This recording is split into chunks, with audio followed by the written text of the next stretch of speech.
Hey, y'all, I'm Roger McCoy for 99.9 KISS Country. Thank you so much for checking out the blog. And with me today, and I'd love to introduce you to a new artist, is Dannie Marie from San Diego, California. And Dannie, I understand you had a real pivotal moment when you decided, I'm going to do country music. Because when you're out towards California, people think you're going to have more of that Bakersfield, maybe LA influence, like maybe Britney Spears or Katy Perry, or even now Taylor Swift, that you'd want to aim more towards pop music. What brought you towards country? Yeah, so I never enjoyed country growing up. I thought it was for old people. My parents always listened to rock and roll.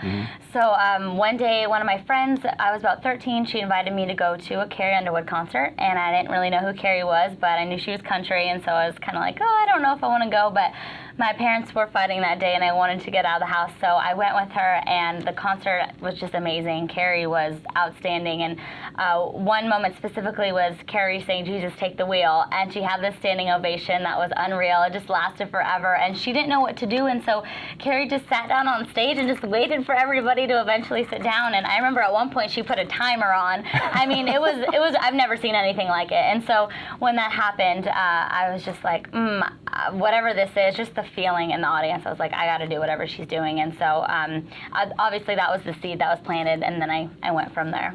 Yeah. So I understand you also went into acting, because you went up to LA, and that was a heck of a drive, I'm sure, from San Diego to LA. Yeah. So what made you decide, you know what, I mean, I like acting, but I really want to focus on country music instead? Yeah, so I did live in Los Angeles for a couple years, and people would always tell me, like, you can't do acting and music at the same time, and that would always frustrate me, because I'm like, no, I can, but both avenues take just 100% of you, and so it just comes down to, I just love country music and writing and performing and singing so much more, but I mean, personally, Hollywood did get really discouraging for me for a while. I mean, the pressure that they put on women there is unreal with the standards of beauty and of success, and I was just kind of sick of being told I needed to lose weight and that I wasn't pretty enough. You need to lose weight? Yeah. Oh, yeah.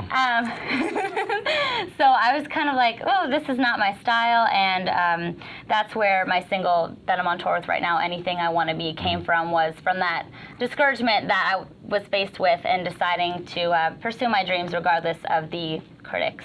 Well, good for you, because that can be tough. I mean, radio's the same way in some fashions, although they don't tell us to lose weight because we're behind a microphone, but that's unfortunate. But who are your influences then? If your mom and dad listen to rock and roll and Tom Petty, and I love Tom Petty, don't get me wrong, but who are your influences in country that make you say, man, I want to sound like them, or I want to be as successful as them? Yeah, Shania Twain. My mom bought me this, I think it was like a DVD from Walmart of Shania's music videos, like all looped together, and I had that thing on repeat, and I just loved like learning all her dance moves. And you hear that, Shania? She loves you. Yeah, and so that was definitely a huge influence. And then of course I had all of Carrie's records, and I would just buy all the karaoke tracks and try to make myself sing all these crazy songs. But I really loved when Taylor first, came out.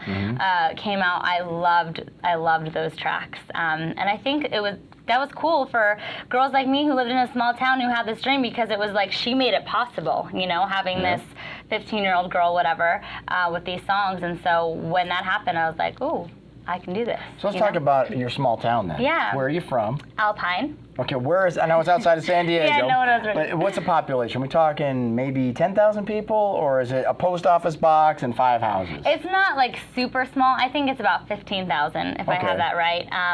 But I think it was about 5 years ago, we got like our first major grocery store in Albertsons and a Starbucks. That's a small town. And so that was super exciting. When we had a Starbucks, I was like, oh my gosh, And everybody was going to the Starbucks, because oh no, we don't need Maxwell House anymore, Starbucks. That's pretty exciting news. I remember because I came from a small town that got a Dunkin Donuts. Oh, and that was a big deal. The Dunkin Donuts is here. We have come up, ladies and gentlemen. So where do you see yourself, and this is a tricky question that nobody likes to answer, but where do you see yourself in 5 years from now? Yeah, okay. I would love to be on tour. I would love to have my own headlining tour, but I enjoy attending concerts so much that it would be my dream to be on a tour with a band that I really love. Who would you really want to be on tour with? Florida Georgia Line. Florida Georgia Line. Brian and Tyler. Yeah, they got their start in this area. Did you know that? I did not know that. Yeah, it was just about 3 years ago Okay. From when we made dang. this, by the way, this interview. So if this is years later, forgive me, Brian and Tyler.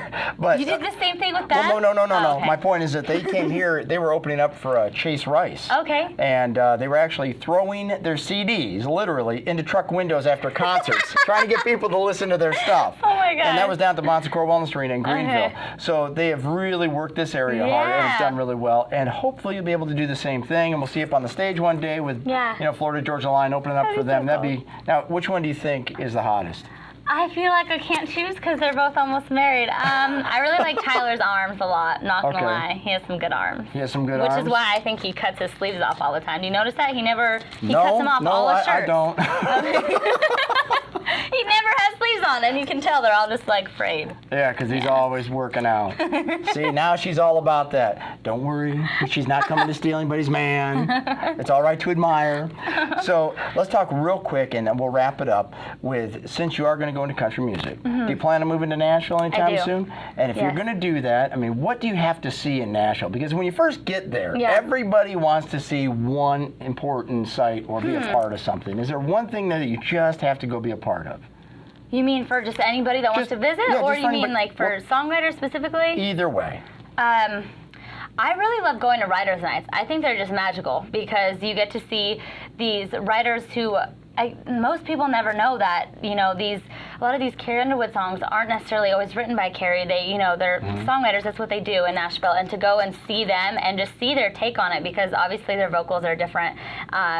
We've been to so many writers' nights, and I went to one with Sarah Evans, and that's just magical. And I remember Gavin DeGraw was there, and they did a duet, and they had never actually sung it together. They recorded this duet in separate studios, I think, Right. across the country. And just to see like those moments happen where Gavin and Sarah Evans just sing this, this duet on stage, or I'm a huge fan of Jimmy Robbins. I love everything that he writes, and just to walk into this small bar that's packed and have these #1 singles being sung to you right in front of your face, I think that's amazing, whether you're an artist or even a tourist, All right, very cool. Again, Dannie Marie, what website can they go and visit you at? Do you have one? Do you have information? Can they become Yeah. friends with you on Facebook? Yeah, absolutely. DannieMarie.com. I spell my name kind of funny, DANNIE, Marie.com. And then all my social media is, I have Twitter, Instagram, and Facebook, and it's all /love Dannie Marie.